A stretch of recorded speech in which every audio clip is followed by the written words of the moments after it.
stoked to have the lighter board just carrying across the sand. Felt way more confident, just the control of being able to carry a smaller board.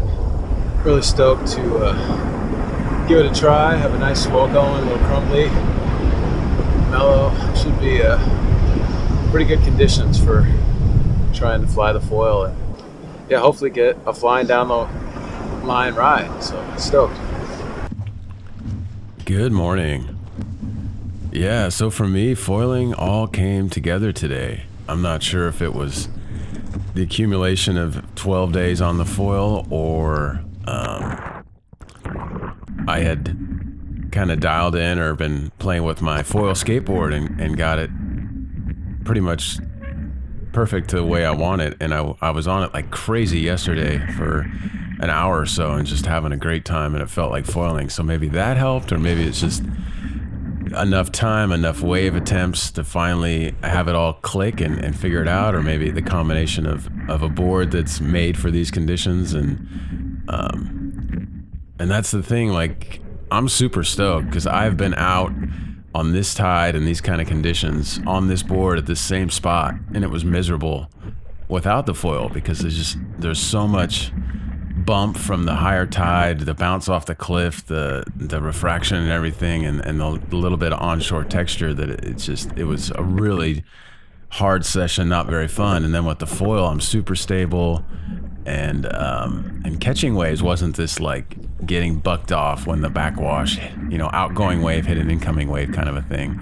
I mean, the one challenge was kind of getting swamped, trying to get in on the kind of crumbly textured waves, but other than that, it was rad. Like and first time I actually went down the line and had that feeling of flying down the line and just feeling in control, and you can see by the smile on my face I was having a great time. And yeah, so fun. So for me, I'm super stoked, and I finally get kind of what it's all about, and I can see how,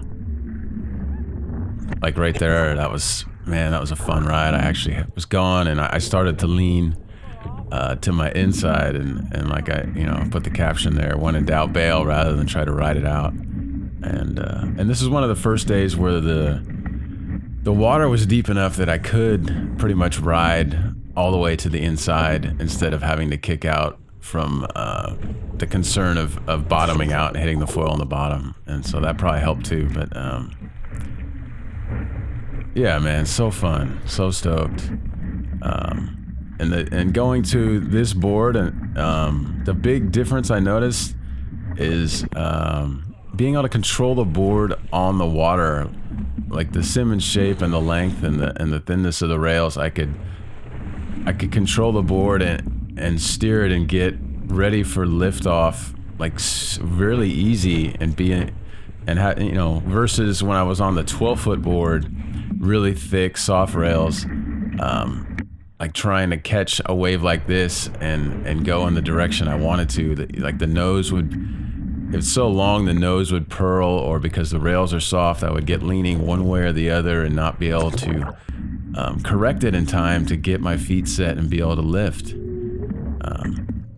And all those little fun flights like that one right there, man, they were just so fun. Feels so good. I'm really stoked on foiling. And then like this aspect of foiling, I hadn't really thought about actually foiling in the surf, but this spot here is almost unsuppable, or it's not the best wave at high tide. Like, and a lot of spots in this town completely shut down at high tide or seem unsurfable. And so now I'm like scratching my head thinking, whoa, maybe there's so many of these spots that are now going to open up at high tide and be able to get rides like that and then some. And so yeah, man, I'm so stoked and glad it all came together, and looking forward to more foiling. Thanks for watching.